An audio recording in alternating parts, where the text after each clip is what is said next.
Hari ini bukan soal angka, melainkan soal hidup dan mati. 9 tokoh bangsa telah berkumpul untuk menentukan apakah tahun ini akan menggunakan RAPBN baru ataukah akan menggunakan APBN tahun sebelumnya. Mari kita simak pengesahan atau penolakan RAPBN tahun 2025-2026. Tidak dibuka agenda rapat RAPBN. Bapak Presiden, silahkan paparkan visi final Anda sebelum kami dari legislatif memberikan penilaian. Terima kasih, Ketua. Visi saya sudah jelas, yaitu Indonesia sehat, Indonesia pintar, dan Indonesia kenyang. Kita tidak bisa membangun gedung yang kokoh jika fondasi manusianya rapuh. Jadi, saya instruksikan untuk memprioritaskan rakyat, bukan birokrasi. Bicara soal kenyang, Pak Presiden, kenyataannya piring petani sering kosong. Subsidi pupuk dipotong, irigasi rusak, tetapi ekspor pangan terus berjalan.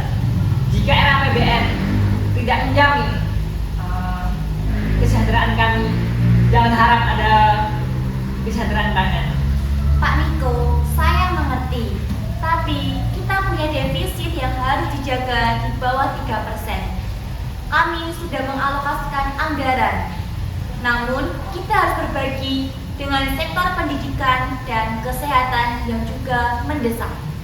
Berbagi itu bagus, Bu Menteri, tapi jangan berbagi kemiskinan. Guru honorer di daerah terpencil sudah mengabdi dengan gaji di bawah standar yang layak. Bagaimana pendidikan mau maju kalau gurunya harus menyambi jadi gojek demi membeli beras? Betul, kami di kampus juga melihat sendiri bagaimana fasilitas pendidikan yang hancur. Kami menuntut kenaikan gaji guru honorer dan beasiswa rakyat. Tapi kami juga bingung bagaimana kalau semua lari ke pendidikan. Lalu bagaimana rakyat yang sakit? Nah, itu poinnya, interupsi Ketua. Saya tidak bisa diam kalau kesehatan cuma dianggap sebagai sektor nanti dulu. Kita di sini bicara tentang stunting yang mengajak generasi masa depan. Kita di sini bicara tentang layanan kesehatan primer yang belum menyampai di pelosok. Pendidikan itu penting. Namun, murid yang sakit tidak akan bisa belajar dan petani yang sakit tidak akan bisa pergi ke sawah.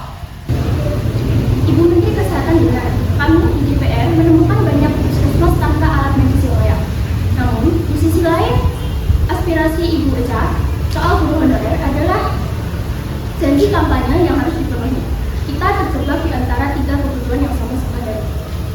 Lalu, dari mana uangnya? Kita tidak bisa mencetak uang sembarangan karena akan memicu inflasi.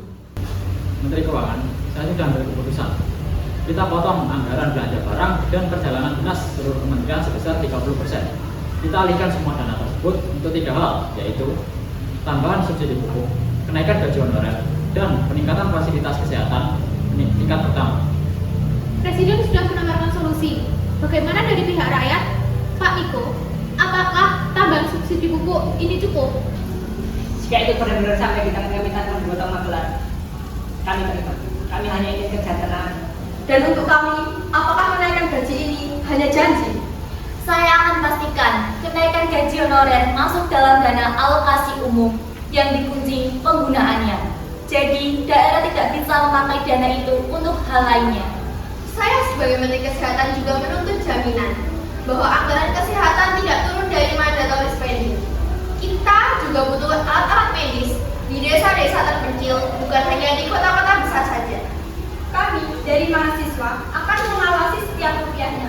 Kami menginginkan kesepakatan ini transparan. Pendidikan, kesehatan, dan kesejahteraan petani harus disamaratakan, tidak boleh dianaktirikan.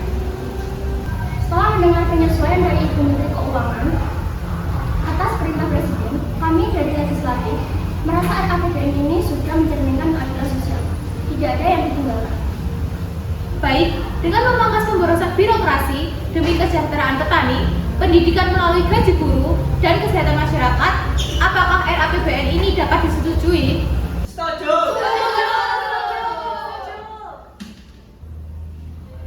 RAPBN disahkan menjadi APBN untuk 1 tahun ke depan. Sidang selesai.